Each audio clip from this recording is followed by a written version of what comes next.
And I asked the mayor if I could go last to council comments because I have a serious topic that I'd like to talk about. I've had from a family perspective and from a friend perspective, had kind of a bad week overall.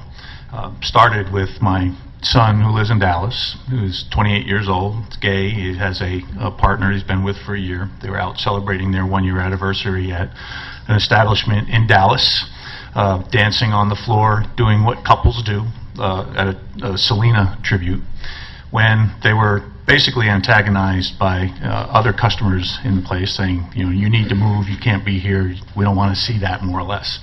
And so they moved to another portion of the dance floor after security asked them to do that, and they did. And then the barbs kept coming from other patrons, and so at some point security said, we need you to leave. Not the people causing the issue, but my son and his partner.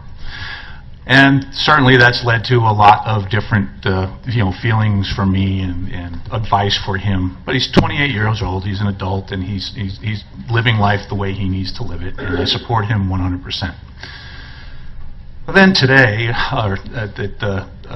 or yesterday when this came in, a friend of mine in this community had a Facebook post that really made me angry, and I asked him if I could share it. And his name is Henry Perkins. He's a Navy vet. He owns a business in town. But this post, is February, and I apologize. There's language in here that some may find a little bit difficult, but I think for the intent of what he's getting across, it needs to be heard. February, my wife was called a black bitch. March, my 11-year-old daughter is told, you're just a black Sharpie. April, my 8-year-old daughter is told, you don't look like us, you can't play with us. Yesterday, my 12-year-old son is called a black ass N-word. These are by other kids in our community. Hello, Grand Junction. Tell me more about diversity here.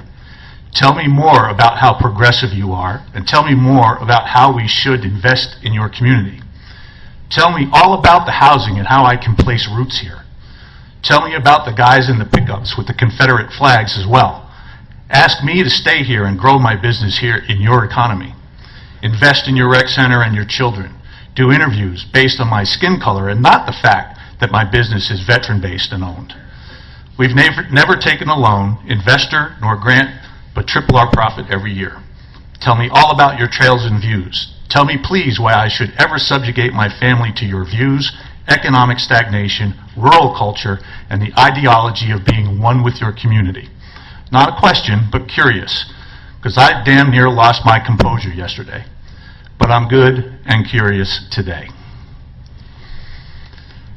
I think, I've talked about this certainly from this podium on a couple of different occasions.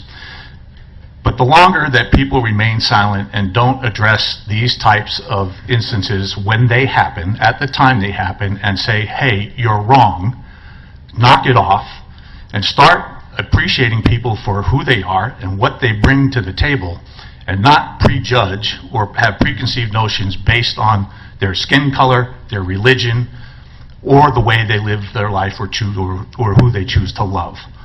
If we are going to be a community that is open and inviting, and we talk every day about economic diversity and economic opportunity and economic potential of this valley, but if we are not including all segments of our society in what it means to be successful here, what it means to live here and live the way you want to live, love who you want to love, and not have to subject our kids, our 8-year-old kids, our 12-year-old kids, to that type of language on a school ground or at a sleepover.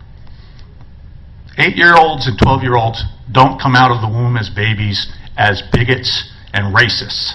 It's learned. It's modeled by parents and by the society around them. And it's up to us to put a stop to it. It's up to us to make that difference. It's up to us who wear white privilege, and if you don't know what it means, look it up. Because there are people in this community who will go around and say, I don't understand what that white privilege thing is all about. Well, we live it every day. And we have to accept that we prejudge because of our past histories and who we've associated with. We have to guard against that. We have to guard against judging people by how they look. We have to guard against judging people by the type of religion or who they worship or who they love. It's time for us to get serious about being an open and inclusive community. And I'm glad there are a lot of people here tonight to hear this message. I appreciate it.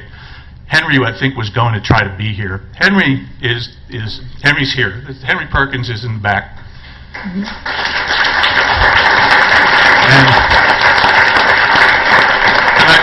And I also see his son is with him. And from my heart to you, Henry, I love you. You're my brother. And as a former vet, as a vet yourself, I appreciate everything you bring to this community and the way you are trying to make a successful place in this community for you and your family. And I will be behind your back every step of the way if you choose to stay. And I hope you do, because together, all of us can make a difference in this community for anybody that wants to come here and start a business and raise a family. Thank you.